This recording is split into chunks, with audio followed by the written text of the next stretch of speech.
You're listening to the voice of the future, fighting for America every day. This is the Conservative Crusader, and here's your host, GOP Josh. Hello and welcome to the Conservative Crusader. My name is GOP Josh. Thank you for tuning in here on the Red Future Radio Network.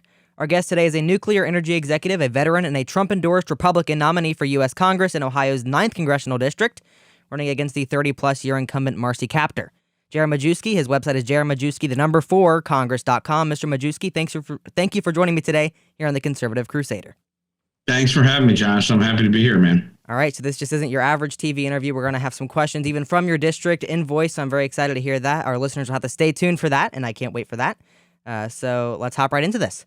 I'll let you take some time to introduce yourself and your campaign and why you're running. Sure. So as you said, my name is Jared Majewski. I'm running in the 9th Congressional District in Ohio that runs along the beautiful southern shores of Lake Erie, stretching from Erie County all the way to the Ohio-Indiana border.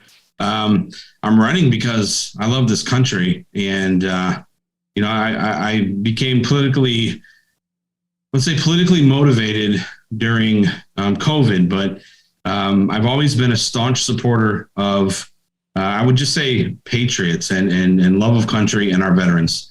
And through my support of a veterans organization, I became widely known across the country as the guy that painted the Trump lawn. And, that garnered me a large social media following, and I leveraged that social media following to help other what ended up being was conservatives, and got to learn the landscape of politics here in Ohio, and then got more motivated and became more aware of politics nationwide. And as I said, Marcy Kaptur is my opponent. She's been in office for 40 years, and I didn't think, and I still don't think, that there's another candidate that's thrown their name in the hat or that's become publicly as active as I have that could actually defeat her. And so when I threw my name into the hat, it was a heavy Democrat district, D16. And, as like I would like to say, God works in great ways. And we flipped that district to what's now an R3. And, but again, I threw my name in the hat when it was full on blue. And here I am with my beautiful Majewski red vest, ready to win the election in November. All right, I'm very excited for you, and I love how you threw in your vest, too. That looks awesome. It reminds me of the Youngkin days, how he overcame every challenge just to win in Virginia. It reminds me of his vest as well. So why are you the best candidate in the race? I mean, it's just between the two of you now, but even in the primary, to serve as the U.S. Congressman from the northwest portion of Ohio? Well, number one, I grew up here. It's unarguably a fact that I grew up in the worst neighborhood in the district, both from a poverty and a crime perspective. And I was able to, make it out, I guess you could say. That'd be the general statement. And what I mean by that is I had a solid family, a solid network of friends and associates that, helped me get out of the neighborhood and join the military. And then from the military, I went on to college. And after college, I was fortunate enough to start working in the nuclear power industry. And, I was able to build a very, very successful professional career. But I'm the kind of person that I believe folks in this district would inspire to be like, not necessarily be exactly like me, but have the opportunities and take advantage of the opportunities that I did. I mean, the American dream is out there for everybody. We just have to work hard for it. And I think I'm a distinct example of what that looks like as someone who grew up, born and raised right here in the 9th. I really appreciate that. And I agree just from what I know about you. It sounds like you've overcame a lot and you've grown a lot yourself. You weren't a trust fund baby or anything like that. You built yourself, right. And I really appreciate that. And I kind of want to ask about your nuclear energy field experience as well. What did you do in that field, and what have you learned in that position that will help you in Congress? So I started off working in the security group, and in the nuclear power industry, they are heavily guarded establishments. There's an obligation from each operating facility to protect the general public from a terrorist attack. So fully armed security officers at every power plant across the country. So started off in security. I was fortunate enough to be a hard worker, and I was recognized by the site vice president for my hard work. And he asked me what I wanted to be when I grew up, basically. And it was almost verbatim what he said. And I told him that I'd love to have his job someday. And I was, he found out that I had my master's degree, and he found out that I was a certified project manager. And, I had an opportunity to move into the project management group and into the refueling outage groups. And, I led major projects in my mid-20s, and I worked my way through managing and leading major projects in large groups and large organizations in areas like cybersecurity, major construction, environmental, license renewals. I mean, you name it. A project manager in the nuclear industry has to be a Swiss Army knife. From there, I got into running the company's spent nuclear fuel portfolio. And what that means is that when the reactors are, when the fuel is used to its licensed capacity in the reactors, it has to be stored somewhere. And it was my job to run a group of highly trained nuclear professionals to remove that spent nuclear fuel from the reactor vessel and then put it into safe storage as required by the Nuclear Regulatory Commission. So went from working in the security group to handling the most dangerous material known to man. That's a crazy. Did a pretty good damn job doing it. It's a pretty crazy story, it sounds like there. And I had to ask because I heard people on Twitter when I'm asking for questions, ask him why he claims he's an executive when he's a security guard. So I wanted to bring that up and mention. Well, that's that because there are some people that were on Twitter that worked with me in the security group, and I'll just be honest, they were flunkies and they got fired or they quit. And the 2 to 3 years that I was in that group, they knew me. And when I moved out of that department and went on to bigger and better things, there were some folks in that group that were jealous because they thought that the vice president liked me and he gave me a promotion. The reality was I had my master's degree, and I was the guy raising my hand to help at all times. And so, it's always easy to call, grass is always greener on the other side. And that was a pretty hectic environment. And to be honest with you, I don't understand how some of the folks working in the nuclear security industry can stay as long as they can, because that, the position is very demanding, rotating shifts, 12 hours a day, limited home life. So, I had nothing but desire to get out. It sounds pretty crazy, and obviously protecting something like nuclear energy is very important. So I appreciate your work in that as well, even before you were an executive. And so you're facing an incumbent that has served for over 30 years in Congress, and I think it'll be 40 exactly if she loses this term. What are you doing to defeat the household name that is Marcy Kaptur? Well, we're, number one, the name Majewski is a household name in Toledo, and it's not because of me. It's because of my grandparents. My grandparents have been staples in the community for a number of years. My grandmother, for example, has been someone that has been extremely active in the Polish community, in the churches. I mean, in Toledo, we have a holiday and a celebration called Fat Tuesday. And with Fat Tuesday, they make a Polish donut called a punchki. And my grandmother would make thousands of them a year and donate them to the church, and the church would sell them for fundraising. So my grandmother's punchkis are well known, and I would guarantee you Marcy Kaptur's had quite a few, and so has the members of her family, because my grandmother was the one-stop shop for Polish delicacies in Toledo for a number of years. But that being said, I'm out working. I've worked more in my entire campaign on the ground than Marcy has probably in 10 to 15 years combined in this district. Marcy likes to show up when Joe Biden's here or when Kamala Harris is here, get a plastic check and, pretend like she's actually out here for the people. The fact is she's not, and people recognize that. And, I'm a fresh face, a strong personality, and a loving guy that people acclimate to. There are a lot of non-Republicans that like me. To be frank, a lot of my friends are not Republican. They're leaning conservative now, but they haven't always been. Fact remains is I get along with everybody. I didn't have any enemies until I decided to run for office. I think that's the story I hear the most. Sorry.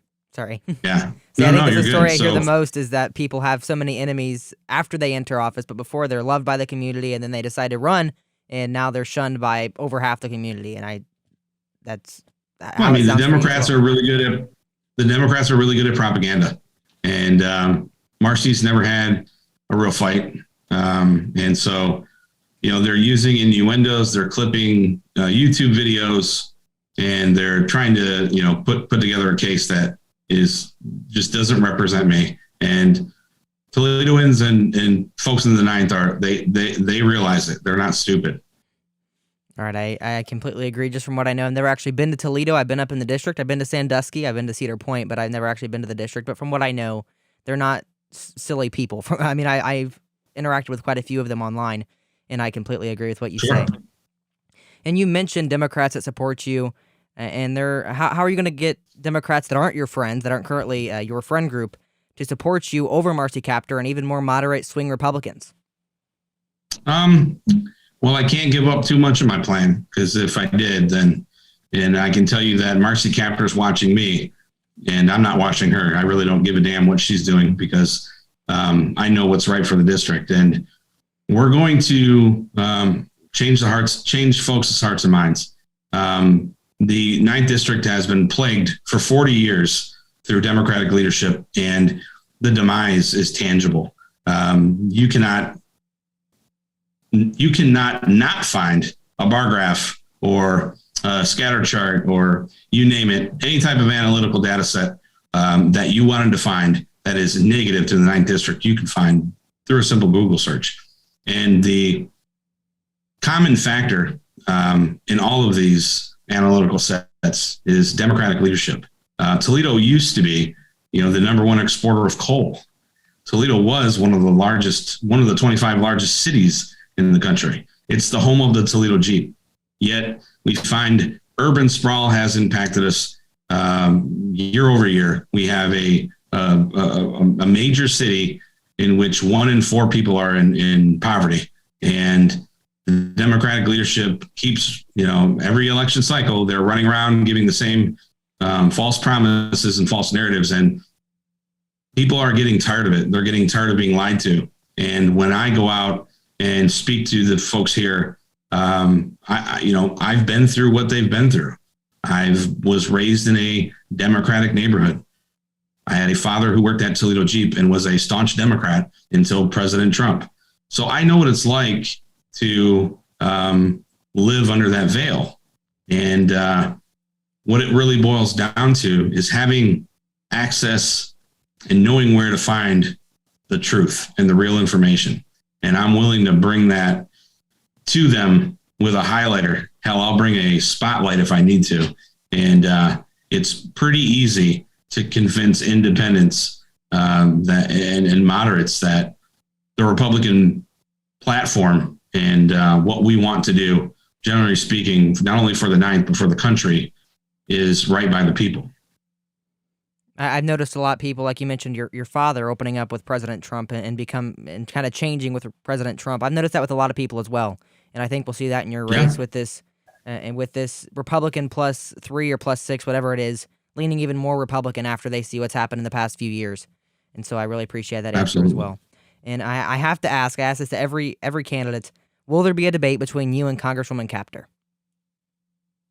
I would assume there will be. Yeah, I know that. We'd love to have a debate. I know that Marcy Kaptur traditionally denies the opportunity for a debate. But I think with this one, she's going to want a debate. I would think maybe, but I know she wants it early, and I'm not going to get on the stage with her early in my campaign and let her throw out a bunch of BS and lies, under the the coordination of a liberal news media outlet.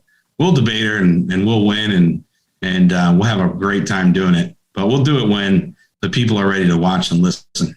I can't wait. Right now, nobody cares about politics, man. And, she's out running commercials, going after me as hard as she can. And there's a couple things happening. Number one, people are saying, oh, my God, JR is awesome. He's getting Marcy to work. She's never worked in 40 years. The other people are saying she's lying. She's lying her butt off. JR's not, he's not some crazy, right-wing, crazy man. And then the others are saying, I don't really care about politics, get the hell off my TV. It's my summer and I want to enjoy my summer with my family and my friends. I don't want to hear about your stupid congressional race and how, you're going to sit here and lie to me about how amazing you've been for 40 years. So Marcy's actually doing herself a disservice by running all these ads because she looks like a fool. Well, I hope I get to see that debate. I'll be very excited to watch that and just see, because from what you've said about Marcy and from what I know about her, I can't wait to see that.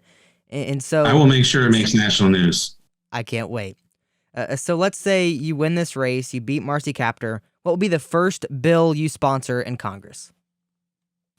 The first bill I sponsor in Congress, I think Congress needs to pass a bill that returns Congress to congressional order. I think right now we're a mess, and we need to rein it in. I know that there are some conservative outlets which I won't mention at this point, but there is a 100-day plan that is being developed, which I have been a part of and have access to, and there are some strategic moves that the Republican Party is going to put forth, but at this point, that stuff's under wraps until it's finalized and ready. But number one is going after the mess and the discoordination that we have in Congress. We need to get back to regular order.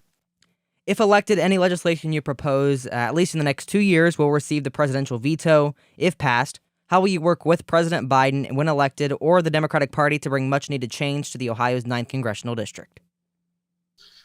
That is a far-fetched reality, to be honest with you. I don't see the Biden administration and the Democratic leaders or representatives working with Republicans whatsoever. The leadership in the Democratic Party have made it known that there is to be no bipartisan efforts. And so I really believe that the job of, I believe it's the 118th Congress, is to cause a ruckus and stifle, any initiatives or any progress that the Biden administration wants to make that continue to impede on our liberties. So, we need to put as many people-centric and constituent-orientated bills onto the dockets so that Biden can veto and we can show what the Republicans plan on doing once we get that dipshit out of office and we get President Trump back in. All right. Well, thank you. That's the worst. That's the only time I'll cuss. That's okay. That's okay. All right. We're not on terrestrial radio. We don't have to worry about the FCC fines. I think we'll be all right with that. Got it. So in 2020, an issue still fresh on a lot of people's mind is COVID-19. Obviously, the Biden administration is planning on expanding that emergency health order. What are your thoughts on the COVID medical tyranny that happened during 2020 and a possible medical freedom pro-vaccine choice bill nationwide? I absolutely think we should. Look, people already have the constitutional right to their freedoms. Should we bolster that? Absolutely. But really what we need to do is stand our ground. The COVID nightmare, the overreaches, the trickle down decision making to the governors. I mean, that's what opened the door for this tyranny. And if President, I won't criticize President Trump, but and I think he would agree to this, but probably one of the things that he didn't do that he should have was get rid of Dr. Fauci.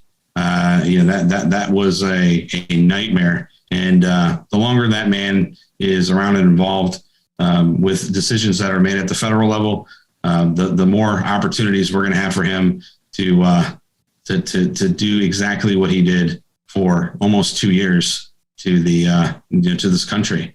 But the reality of it is that Congress should have set the precedents. They didn't. They kicked the can down the road, and they let governors make the decisions when governors were coming into potential primary election cycle, and they wanted to do what they thought was best, not for the general public, but for their campaigns and for their legacies. And that was a compromise that should never have happened. By definition, a pandemic, if it truly was, which it's bullcrap anyway, but let's just say it was a pandemic, which is what they called it. Pandemic by definition crosses borders. And, when you have a disease or virus that crosses borders, that makes it federal, in my opinion, and Congress missed an opportunity. All right. Well, thank you for that. And I agree, sending it to the governors with multiple different responses with bordering states, it was a mess. The whole situation was a mess. And this is kind of still on the health question. It's not healthcare, but the abortion question. Roe v. Wade was obviously overturned, and it's returning it back to the states. Would you support a constitutional amendment, kind of like a heartbeat bill or a national abortion restriction in any way?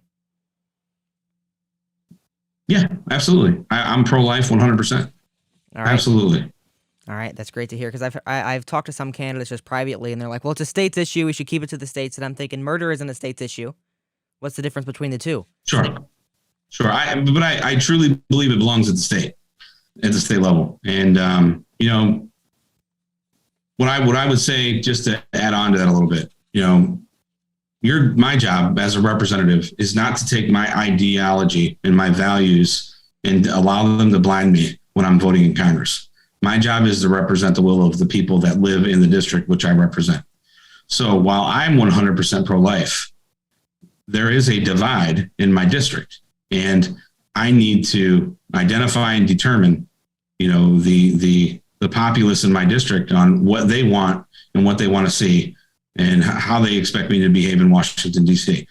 It's not about JR going to Washington, D.C. and voting, based on my morals and values. Those certainly do add, and they weigh in on my decision-making. My job is to come back and convince the district that what I believe and how I believe I should vote is the correct way. And if I'm ineffective in doing that, then I have to vote, with the will of the people. And that's what I believe is a fundamental challenge that many of these representatives have, because, they vote on their own accord, and, they're embraced by lobbyists, and, they're forced to vote with outside influence that doesn't come from their district. And that's the shame. I appreciate that. And something I've noticed, 'cause I try to contact representatives, I try to contact senators, is it takes weeks, months, maybe even a couple, 6 months to hear a response from your senator, from your representative. Would you do anything in your office unique to help get the will of your voters heard better and the will of your constituents heard better? Absolutely. One of the number one issues here in the 9th District is that Marcy Captor is harder to find than Carmen Sandiego. And, that I don't know if you're old enough to know who Carmen Sandiego is, but that was a cartoon when I was a kid. And Carmen Sandiego was this international spy, and it was a cartoon. And these kids roamed around the world trying to solve problems so they could find Carmen Sandiego. And Carmen Sandiego has been around for probably 20, 30 years. So, Marcy's not available. And her office, I believe, in Washington, D.C. is still closed due to COVID. When I was in D.C., I tried to stop by, and the door was shut, and there was a note on it that said closed because of COVID. Her offices here in the district are closed because of COVID. And, the people here deserve a representative that is out and about, engaged in the community, who doesn't want to live in Washington, D.C. And that's the kind of person I am. So my actual first campaign commitment back in 2021 was that I made the commitment to hold a town hall every quarter in every county that I represent. So I'll be available to the people. They can come in, they can ask me questions. I'll make sure I answer them. And just like I deal with you and, a bunch of our friends there on Twitter and throughout other forms of social media, I will manage my own social media and I will respond to people. I will engage with people. My time management skills are fantastic. And maybe my behavior will inspire other members of Congress to stop pretending as if they're celebrities and they're too busy to engage their constituents, because that's in essence what they're doing. They're adding layers between themselves and their constituents so that they can only, they only need to address the things that they want. And I guarantee you that every member of Congress that you've ever messaged on Twitter sees your tweets. They just decide whether or not they want to answer. And if they do decide to answer and the question's too tough, they have one of their handlers do it for them.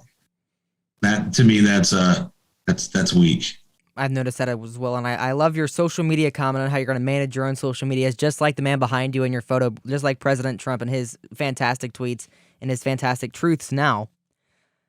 So I want to ask a manufacturing question, because that's really important to the people of Ohio. It's one of the largest jobs sectors is manufacturing. How will you bring manufacturing jobs back to Ohio and the United States that previously went to other countries like China? Well, we have to concentrate on bringing a business atmosphere to places like the 9th District. But we have to bring businesses back by creating a landscape that's favorable to business owners, small business owners primarily. But really, we need to have districts in which people want to live. If people don't want to live here, you're not attracting the talent. If you're not attracting the talent, your other option is to bring training and education here. And you can't bring them here if they don't feel as if they have a pool of candidates that can afford, what it costs to attend that, that university or that trade school, right? We are fortunate here in Toledo as having we're the only major city in which the only north and south interstate that runs north and south across the entire country and east and west across the entire country intersect. And that's I-75, which runs through Michigan all the way down into Florida. And then you have I-80-90, which runs from California all the way through New York, right? That opens up a large window for logistics and for business organizations. We have major airports here, like the Detroit airport. We have the Cleveland airport. Unfortunately, the Toledo airport is losing some of its passenger service, but we also have the Gordie Howe Bridge that's being built in Michigan. That's going to bridge from Detroit into Windsor, Canada. And the old Ambassador Bridge is going to be torn down. And the new bridge connects right off of I-75. So these huge opportunities for commerce, for flow of commerce, for logistics, they exist here. We have Lake Erie. We can get out to any country in the world through Lake Erie. We're just not taking advantage of it because we don't have the infrastructure here, because Democrats have been running these areas for so many years, and their ideology of how they manage and treat small business owners is reckless. And we have an effective, like I said, urban sprawl, but you have somewhat of an industrial sprawl too, because, along I-75, there's all of these new businesses popping up. You have DHL, Amazon, they're building new warehouse facilities on I-75 because of this bridge that's coming up, but they're stopping right before the 9th District. You know why? Because they don't want to mess with this Democratic municipal leadership that's going to want to tax them up the wazoo and, hold them accountable for all of these, regulatory things, these city codes, and you name it. But they're doing that because when this Gordie Howe Bridge opens, they're going to have ready access into Canada. And they're not building up in Michigan because on both sides of 75 from, Ohio up into the area in which that bridge is, it's either wildlife refuge or there's current existing businesses. So they're going to be running a lot of goods in through the 9th District. And, we need to take advantage of that. We need to open up the doors, be business friendly. We need to attract small businesses and take advantage of the fact that Canada is our largest trade partner.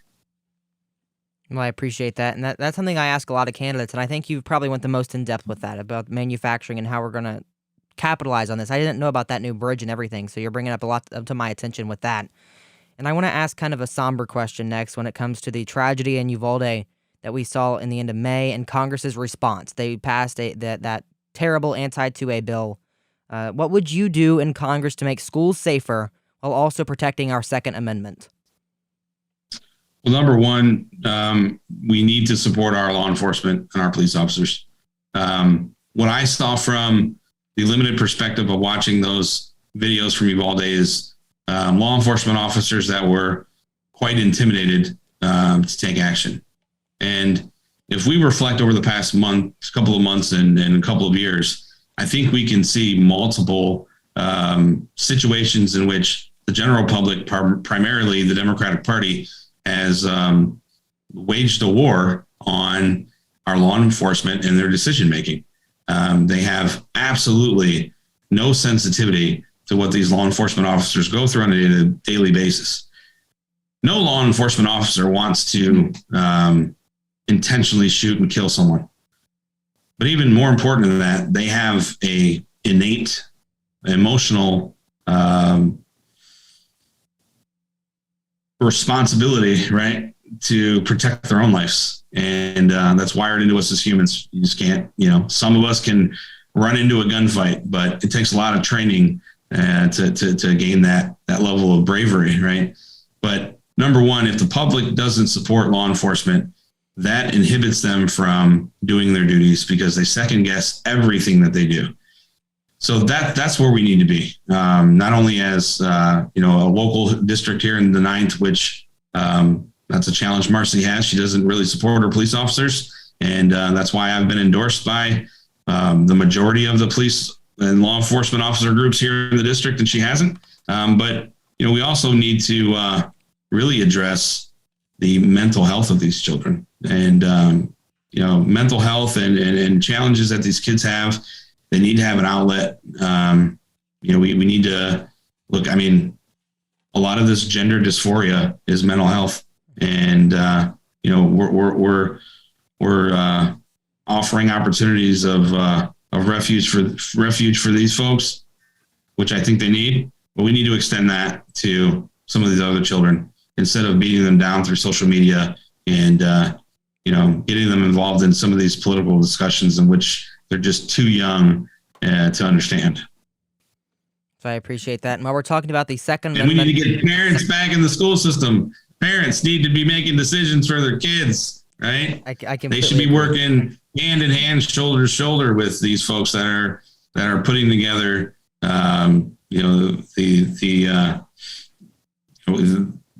parents just need to be working with the education systems so that they know what their kids are being taught.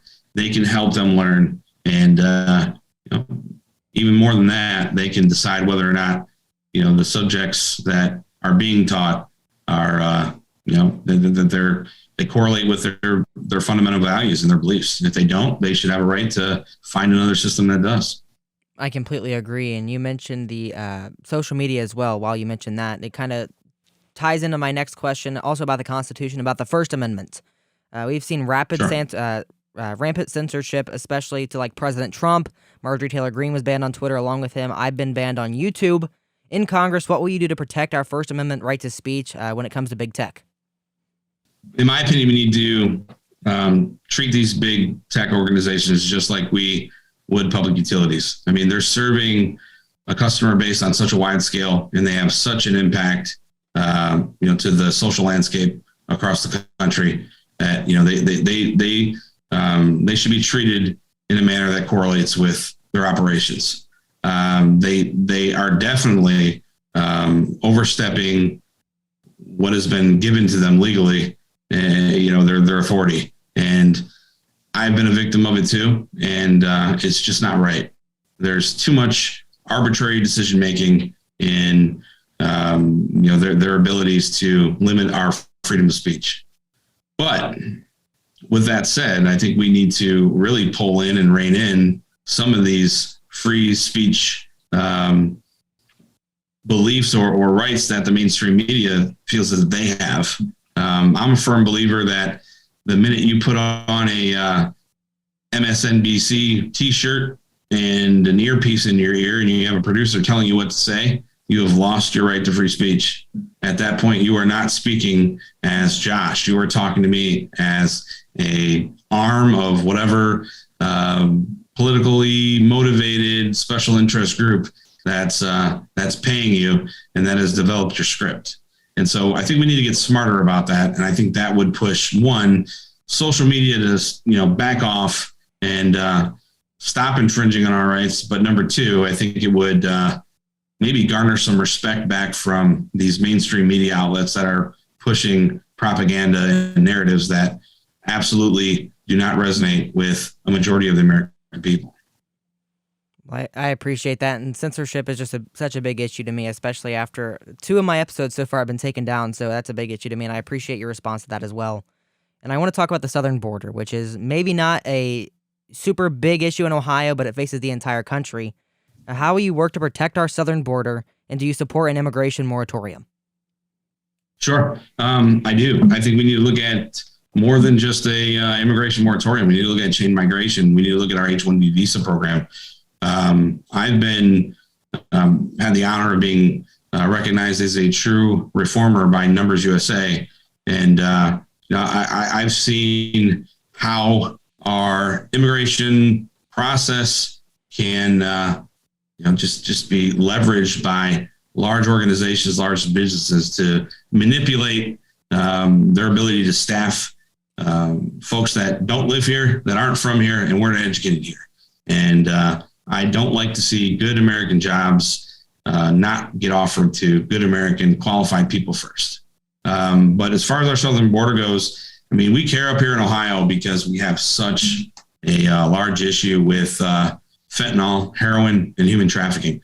Toledo was once number 4, I believe, in the world for human trafficking. We're an epicenter for that. You have, again, that same interstate intersection that we could leverage so well here from an economic standpoint is being leveraged by the black market and those that are working nefariously and underground and illegally. And they found a way to do it, but somehow our politicians can't. So while they're trafficking fentanyl and heroin, business owners are leaving, and that's a terrible thing that needs to be fixed. So we need to finish the wall. We need to strengthen and bolster our customs and immigration processes, and we really need to take a hard look at chain migration as well as our H-1B visa program. Well, thank you for that, and I agree. I mean, I keep saying I agree to every question, but I mean, I agree with you on a lot of issues. That's why I enjoy having a conversation. You're with a solid conservative. I completely agree with the immigration moratorium, especially just shutting it down. Let us have America first. Put America first again, and I completely agree. Absolutely.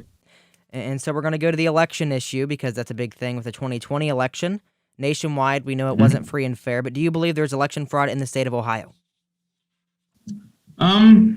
I think there was election fraud in every state. I don't think that the system is, no system is perfect. So, in almost every endeavor that we execute in life, there will be anomalies. There will be things that occur that weren't supposed to occur. And I can't say with, perfect or great judgment that with 100% certainty that there was levels of intentional fraud in Ohio, because I just haven't looked into it. But what I can say is that in Ohio, I felt as if my vote was counted, and I felt that the systems that I used were sound.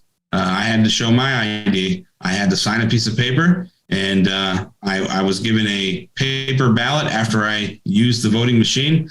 And I watched that paper ballot be pushed into a locked box by a poll worker. So I was totally content. I would like to see that be the case amongst the other states in this country, so that I know that my vote is not for naught. So I'm confident in Ohio, but if they can, the Democratic Party can work so hard to have these ballot mules and steal the election effectively. Ohio is not a far-fetched thing for them to work and operate in my opinion. So we're keeping an eye out for it. We're cautiously optimistic.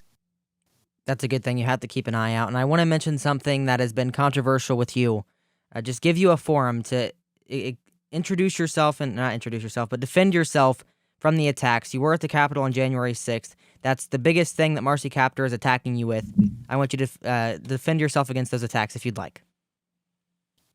I mean, my legacy is there online. I took a group of veterans and their friends and families to Washington, D.C. on January 6th to support President Trump. And, absolutely at no time was anything or any intent of ours to do anything illegal or, cause any harm. In fact, none of us did that. When it became clear to us that things were getting out of hand, we packed up and we left.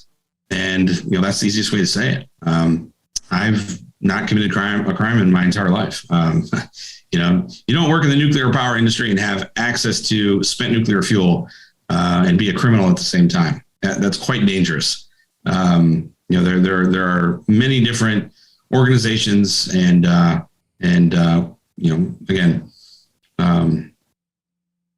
clearances that I've maintained, and those were never taken away from me. And I think what happened in Washington, D.C. was terrible, right? Nobody wanted to see that happen. Nobody wanted to see anybody get hurt. It was a shame. I wish it would have gone differently, but you know what? I was there for a noble cause, and I stand by the reason I went there. I got the opportunity to show Vietnam veterans what the Vietnam Memorial looked like, and they'd never seen it before. And I'm proud of that. Very proud of it. I thank you for that. I just wanted to give you a forum to defend yourself, since that's the biggest thing that Captor has against you is that attack. That's all she's using, so I wanted to give you a chance to defend yourself to that. And now we're on to our listener-submitted questions. The first one is an email from Ian. Ian asks, would you have voted for any foreign aid package towards Ukraine?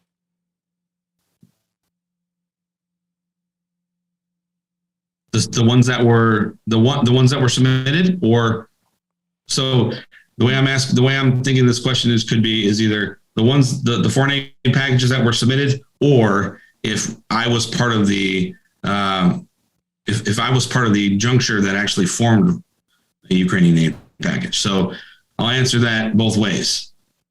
With what was proposed, absolutely not. If I had been a part of Congress, I would have pushed to take a more initiative-based approach. The minute that Vladimir Putin put out that any aid, military aid to Ukraine was an act of war, then we've lost an opportunity. I really think we need to be pushing for diplomacy there, and arming Ukraine with military technology. At this point, I haven't been convinced that that's the right thing to do.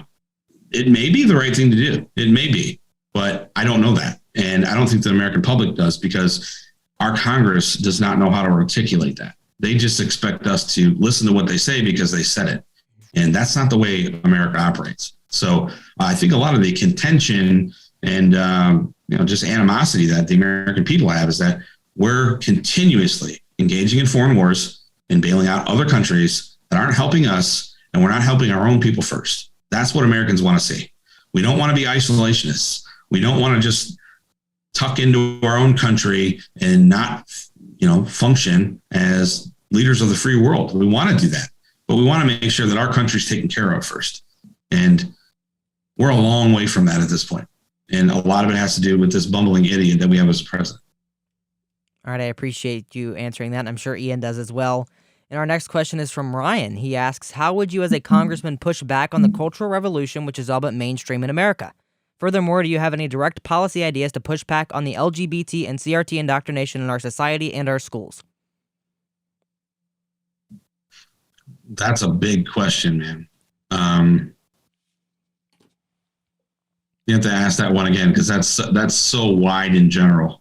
Like, I don't even think I can answer that. Right. I mean, I'd love to, but I think my campaign people would kill me, because it just opens up too many doors for Marcy Captor, to be honest with you. All right. Well, I'll That makes sense. I understand. I'll move on a little bit. The bedrock to any healthy society is the family. So, what would you do to make it easier to start and grow a family in America? And this is also from Ryan. Well, we need to have family orientated outlets for folks. I mean, number one, we're destroying the nuclear family because we're pushing in our inner cities for young women to feel as if they have no choice but to have an abortion, right? Number two, we need to reduce the cost of living so that couples don't feel as if both of them need to work. A lot of young Americans aren't getting married because they feel as if they can't afford it. Getting married should be a decision that is made based on the love that you have for another individual. It shouldn't necessarily be dependent upon your income potential or income capacity. So there's so many different ways in which we could make this country a better place for the nuclear family, but we have to fight back against this radical agenda to break the nuclear family first, and that starts with building areas and growing districts in this country where people actually want to live because it's friendly and from economically as well as from a crime perspective. And that's tough. There's a lot of things that go into that. I agree with what you're saying with that, especially.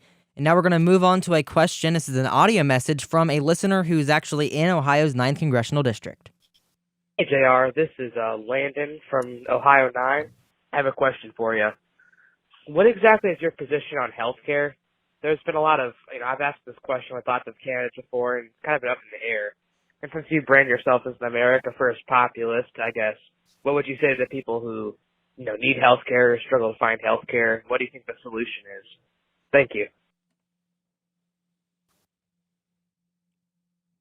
So my main focus with healthcare is that we really need to remove big pharma out of the situation. We need to reduce the cost of healthcare, and we can do that by taking the healthcare industry into the free market.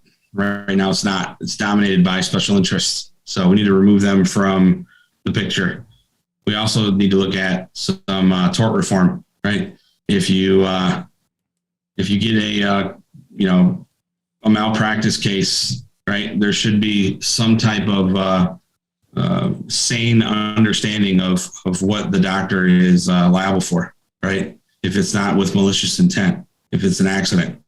Right now, that's all subject to the ruling of the court. And, you may have, a doctor practices on you and I both, Josh, and ends up working on, let's say, the wrong knee, right? You may go to court and find yourself with a windfall of $20 million, and I may walk out of court with $500,000. Number one, that's not fair to us because, there's no, it just doesn't make sense, right? But number two, that gives a wide margin of insurance requirements that doctor has to carry. And that hurts them. And they're managing risk as much as their personal risk, as much as they're managing our health. And we need to help formalize and get that market stabilized. And we won't do that by government interaction. Government ruins everything. We need to take them out, get into the free market. And I think we would see a significant reduction in medical costs. I think that's the first step. Until we do that, everything else, in my opinion, is a great idea, but we won't know if it works. All right, I appreciate that. That's a big question that we had a couple different listeners send in, but that was the voicemail, so I wanted to play that one as well. And our last listener submitted question is about economic struggles Americans have been going through, especially under the Biden administration.